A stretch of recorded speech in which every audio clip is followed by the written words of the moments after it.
Saber4 here. Uh, Looking at a little bit different thing today. We're going to talk about some of the underplayed cards of Jump to Lightspeed. Um, we'll give you a little bit of context for why we're looking at these right now, and then we'll just kind of run through them by aspect. If you haven't, please subscribe to the channel. Got a pretty cool amount of growth going on here. Would love to see more people be a part of it. So what are we looking for? These are this set, Jump to Lightspeed, is going to be the oldest set of cards in the first rotation once set 7 hits. And so I'm doing this right now because this is a good time while they are fresh and while they are a part of the developing meta to understand what some of these cards are. They might help you unlock some new strategies or surprise your opponents. I've talked about a couple of these in deck videos that I've made and just kind of the utility of some of them. We'll also, where possible, we'll discuss some of the card comparisons. And we'll talk about kind of how these fit into certain decks as we go across them. We're going to do them by aspect, and so let's go ahead and kick it off with Vigilance. First off, the Premier ATRT. This is a 4-cost Sentinel. It's a 3/5 Sentinel. It is not restricted to light or dark or heroism or villainy as it goes. The comp here is going to be Lieutenant Childson, although Lieutenant Childson is not restricted, but he is a villainy card. This gives heroism access to a strong 4-cost Sentinel and has a higher floor than Chilton does.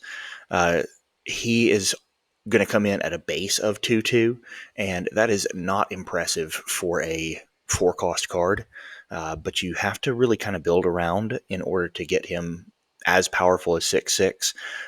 This has a lower ceiling, obviously, at a 3/5, but that means that a 3/5, it's going to hold up pretty well against any units that are under its value. There's nothing really at the 3 cost right now. Anakin could trade a 3/5 into it, but that's really about all that you're going to see that can push directly through this. The use here is in a more green heavy deck, especially like Kira. If you wanted to build her balance a little bit more towards command, you're going to be able to play this instead of Chilton and come up with a better floor. Covering the wing. This is an X-Wing this is an X-Wing token plus a shield token. There's no real comp to this directly, but a X-Wing, just a generic Alliance X-Wing, is going to cost you 2 for a 2/2 space unit, and so this builds that same unit and gives a shield to another one of your units.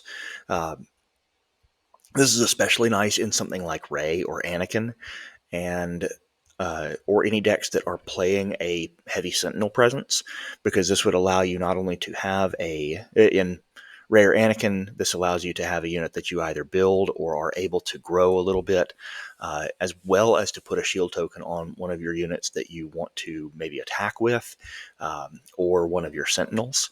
And, in the case of Rey, something that you're able to grow. So like if you played a turn 1 unit and you want to grow that unit a little bit and have them with a little bit of time, but maybe you need to attack with them, or maybe you need to do something a little bit more defensive for them, because they're a little bit smaller units coming in. This allows you to pop a shield on that, still gives you the resource to be able to give an experience token to it. And so there's not really a comp to Covering the Wing right now, but this is a nice little card to be playing with in a lot of decks. The Onyx Squadron Brute. 2/3 for Space Villainy. This is most direct comp is Inferno 4. You lack the filtering that Inferno 4 has. Inferno 4 lets you, both when played and when defeated, take a look at the top 2 cards and move them either to the top or bottom in any order that you choose. Same stats on this as a 2/3. This is great for some chip damage. It's not likely that you're going to win games by having an Onyx Squadron Brute on the table, but it's not going to lose you games either, because if it's needed to crash into something, you can heal to from your base. So it's got a little bit small upside to it. uh, even without the filtering. And then finally on this slide, we have Out the Airlock, which is 5/5, -5/-5 to a target unit. And the comp for this is just based on cost, going to be Vanquish. Though this is not as clean because Vanquish defeats a unit, this can affect leaders. And so you have the ability with this card to do something that Vanquish does not. We're unsure if some of these cards are going to get reprinted. And they've made some reprints in previous sets, but have not done so with some of the staples. And in some cases, they've done things with absolute staples. So we'll see if Vanquish gets a reprint. But this is a comp for it that is a little bit more versatile because it can target leaders, but it does not do the clean removal. What are some of the uses of this? Well, if you are getting ambushed by a Vader or Maul or something similar that takes a couple of damage in the process and gets it under that 5 health threshold or to that 5 health threshold, Out the Airlock will remove that 7 costed unit and will do so for 5. And so, you're allowing yourself room to come back and play something else at a time where your opponent spent 7. Yes, they probably got value out of that, but this will allow you to cleanly remove a unit that ambushed in. So, Out the Airlock as a comp for Vanquish somewhere down the line. Let's move on to Command. I've talked about Dogfight and prospects for Dogfight in my Anakin deck, and we looked at this one in Anakin Green, and I built him out where just about everything used Overwhelm, and in cases where I could overwhelm and do so with pressing a couple of damage to base, he operates similar to kind of a Sabine ping in that I'm doing 2 to myself and 2 to you.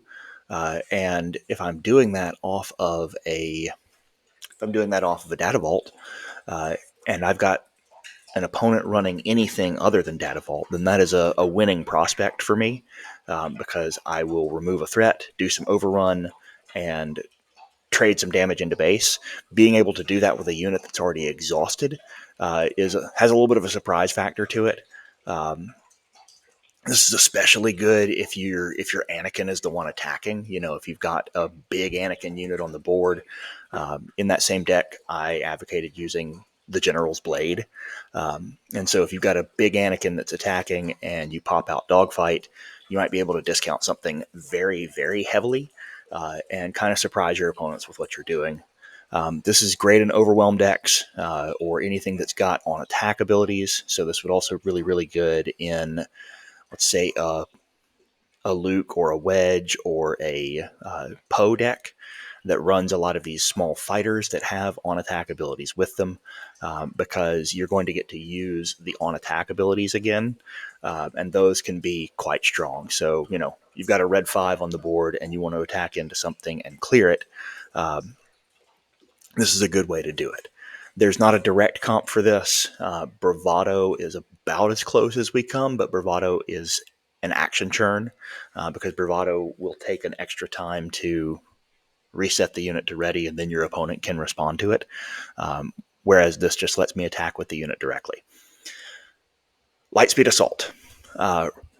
Ram a unit into a big space unit. And this is one that I've considered in several decks where I am running green and running a smaller space presence. The comp for this is going to be something like Heroic Sacrifice, because we are dealing indirect damage based on the targeted unit's power. So is this going to cleanly answer, you've got something, you've got a wing on the board, and your opponent pops Devastator and gets rid of Wrecker. Is that a clean answer to Lightspeed Assault into it? No, but you're going to do indirect damage equal to the Devastator's power to your opponent. And so, this is a huge potential swing because it allows you, with the sacrifice of a single card, to be able to somewhat counter a big threat in space. And while indirect damage is at your opponent's choosing, this is a a nice thing to be able to do some big blowout damage and, make them choose, do I kind of sacrifice that unit because it already took some, sorry, already took some damage from whatever you crashed into it with. Um, and then then the opponent has to figure out indirect. Um, I like this in heavy fighter decks, especially those that are playing green. It is not bound to heroism or villainy, and so you get a lot of options for how to play this. Similarly, we're going to jump up here to Tandem Assault.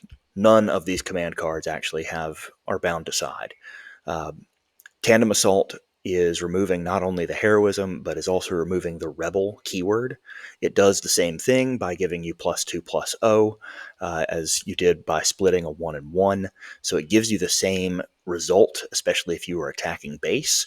But attack with a space unit, and then if you do, attack with a ground unit. So this is a very nice tempo play for anything that's playing green, and an opportunity to go ahead and boost the ground attack of what's there. So if you have a space unit, even if you're attacking base with that, and then you needed to trade into something bigger on the ground, Tandem Assault gives you a good way to do so. And as I said, this is a very good tempo play. This is something that Villainy didn't really have much access to, and Heroism did, and so this is a good opportunity for some of these Villainy decks to pop down something like Tandem Assault and be able to kind of steal an action by removing a unit or by doing something that your opponents are not used to seeing those Villainy decks do. And then finally in Command we have Salvage, which allows us to bring a vehicle back from discard. The most comparable thing that we have for that would be something like Palpatine's Return. Although, again, Palpatine's Return was locked behind Villainy, and this is available to both sides. This only targets vehicles, and so it doesn't look for force units, and it doesn't give you a discount to the unit coming in. But it does allow you to find a unit that has been put into your discard pile and then bring it back up. The most useful thing for this, I think, would be a deck that has Home 1 in it, especially if you're running a kind of larger space package. Han Green should love this card, because that allows you, to put Home 1 down in your resources early, use Han's ability, take Home 1 out of your resource row and put it into your discard, and then salvage it back up, allowing you to bring out a 7/6 for a 3 cost. Because you do not pay for salvage, 7/6 and a 3 cost. And so you could potentially bring back Home 1 and the Falcon. And so, in doing so, you'd have very nice tempo play, you'd have a very nice board play, because you're going to wind up bringing back 10 resources for 7, which is great when you're looking at just Home 1 by itself, but but having this card in your deck means that you're not trapped by having to put Home 1 down as a resource. And so this could be good if you have some big staples in your deck that you want to make sure you're hitting, but you need a little bit more utility for being able to put them down as resources. So Salvage, I think, a very nice card for Han Green, and could be useful in several other decks that are playing Command. A little bit smaller pairing here with Aggression, because I think that a lot of Aggression and Cunning cards have found their way into use quite a bit, but I wanted to talk about a couple of them here. I love Hot Shot Maneuver.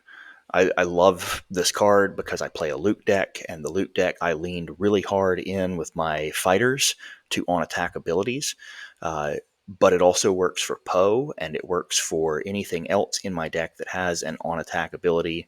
And so this is works for Wolf, but this is a great card to have in your deck if you have built any kind of on-attack synergy around it, especially into things that are shielded, or to get some removal and get things out of the way because of how this is worded. Now, why do I say because of how this is worded? Because it's also kind of a misinterpreted card.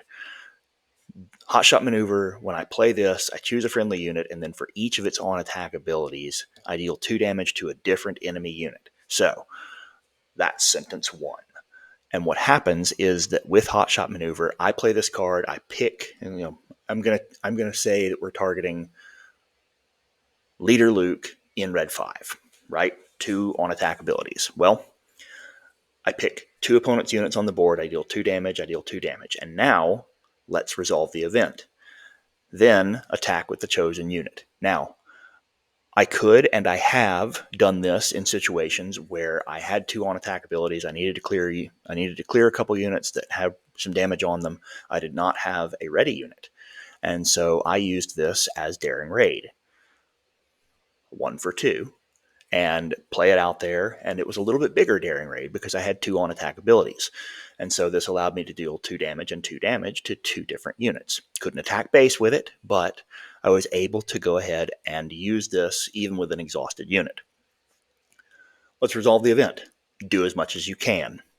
So the next sentence on this is then attack with a chosen unit. This means that we have resolved both the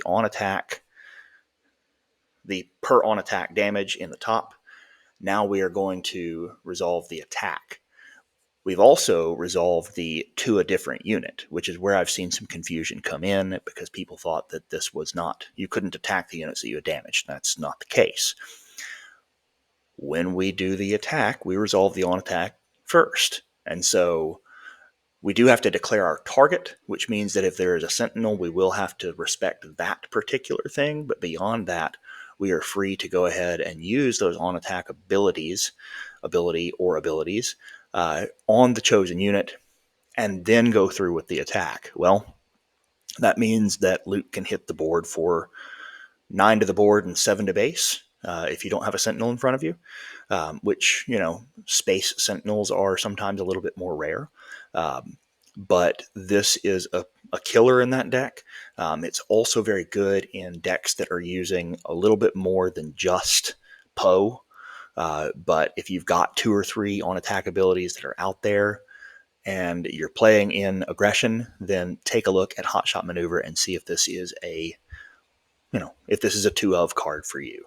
And then Red Squadron Y-Wing. The most direct comp to a Red Squadron Y-Wing is the Red Squadron A-Wing. They have the same base stats at 1-3, and they cost 2. The difference here is that the on-attack for the Red Squadron Y-Wing is both an on-attack ability, which coordinates with that Hotshot Maneuver above, and it deals 3 indirect. And so we get a little bit more damage out of this than we get out of the A-Wing in total. The downside being that my opponent is the one who gets to choose where indirect damage goes. When we consider this is one of my potentials for a just replacement for A-Wing. Down the line, when we have a set rotation, although I imagine that similar stat line is going to be relatively popular in some of these 2-drop space units. I've used this in place of A-Wings in several decks because I'm less worried about the one when it comes to its defensive value. I'm less worried about the 1 attack, and I want to be able to ping the extra damage either through units that I can then better value trade or to get the extra damage into base. And so consider A-Wings when you are looking at cards that are underplayed. Consider the Red Squadron Y-Wings instead of A-Wings when you are looking at cards that might be underplayed. Finally, we have Cunning. And I'm going to take a sip of a drink here because it is early in the morning and I need something. There we go. 2 cards in Cunning that I think are underplayed, 1 for each side, 1 for heroism, 1 for villainy. For villainy, we have Cat and Mouse. And this allows me to exhaust a unit and then ready a friendly unit with equal or lesser power. The good part about this is that it can exhaust leaders. It is not as cheap, but the comp here is no good to me dead. With the upside of being able to ready a unit of your own as long as you have something with power equal to or less than the unit that you were exhausting. There's a good chance that that's going to happen because most often with cat and mouse, I'm going to try to exhaust a bigger unit and not, potentially take the damage from it. It does not worry about arena. And so if you have a large unit on one side that you can't really deal with, if your opponent has a large unit on one side that you can't really deal with, and you have an exhausted unit somewhere that you want to get readied and you have the ability, you can play cat and mouse and wind up readying one of your units while exhausting one of theirs. This allows you to also action churn a little bit better because you gain an action by doing so, and actually you kind of gain two actions because your opponent loses one and you gain one. And this is there's nice utility in this, even though it is more expensive and not quite as durable as No Good to Me Dead. And then finally we have Commence Patrol, which returns a discarded card to the bottom of its owner's deck, and then creates an X-Wing token. Two things about this. Number one, that X-Wing token is underrated. So we are paying one to get an X-Wing token, which is better than we usually do for creating that token. Usually when we play an X-Wing, and we talked about this previously, we're paying two for it. And we're getting a 2/2 token space unit. I'm okay with getting a 2/2 token space unit for one. That's a pretty good spot to be in. Putting another card in a discard pile on the bottom of its owner's deck has some extra utility there that is a little bit harder to define until we start thinking about what kinds of decks are out there and just sort of where this can go. This is a little bit of anti-mill, a little bit of work for this. This would work well into somebody that is, playing Admiral Trench. Now, granted, that is not a very popular leader, but if I need to put something back at the bottom of my deck and get it in a place where it has been either milled out or that get it out of the way, this allows me to put that card back and then create an X-Wing token. So let's say that, not Admiral Trench, but let's say that you're playing against something that's milling out of Vigilance, right? And they happen to catch my restock, but I'm using something similar to. I'm using something where Commence Patrol makes sense because I'm creating the token. Well, now I can put my restock back in, and although I know it's at the bottom of the deck, and my opponent knows it's at the bottom of the deck, it is in a place where I know kind of how to protect it. The other potential use for this is that this is where Admiral Trench comes in. If you're looking at somebody who is playing with a green deck that is discarding and is trying to put some things in their resource or put some things in their discard pile that they might return with something like Palpatine's Return, you could put that back in their deck and then create an X-Wing token on your side, and that removes that target for Palpatine's Return. Puts it back, puts it back in the deck. I don't really care about that. That means that you weren't able to bring out your 8-cost Force unit at 6. And so this could work well into a blue-green villainy shell that is looking to churn some discard and is not concerned with, how that happens, or if you are playing discard into a blue-green villainy and they're giving up some of their units with the idea that they're going to buy them back on the cheaper side. Commence Patrol will allow you to say, well, I didn't want that in your hand, but I also don't want that in your discard pile. So there we are. A few of the cards that I think are a little bit underplayed here in Jump to Lightspeed, and what they can kind of compare to, how they can kind of be thought about going forward. And look at these, figure out at some point, is this for you? Is this the surprise that you want? There's nothing quite like being in blue-green villainy and playing a fine edition. and grabbing a pilot out of somebody, grabbing a pilot out of somebody's discard. Um, and so this is a nice little few cards and tactics and tricks to just kind of put on the back burner for you for a nice little Friday night. Yeah, that's it for now, and we will see you next time.